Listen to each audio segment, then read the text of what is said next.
Normally when people think about immigrant culture to Miami, Cuban is probably the first one that comes up. Definitely always a Latin vibe.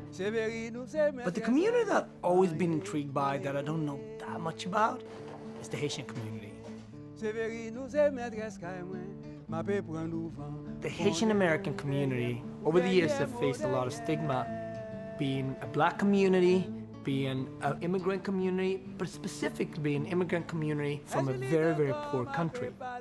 But here in Miami, the Haitian American community is really proud, and the Haitian spirit is definitely played out in the cuisine. The food is very rustic. There is a level of sophistication, but also roughness. It does have some French nuances to it, but it's the goat bone in. The fish, you eat it bone in. Everything sort of requires both a hand, napkins, and maybe a fork and a spoon. We're about to get into it.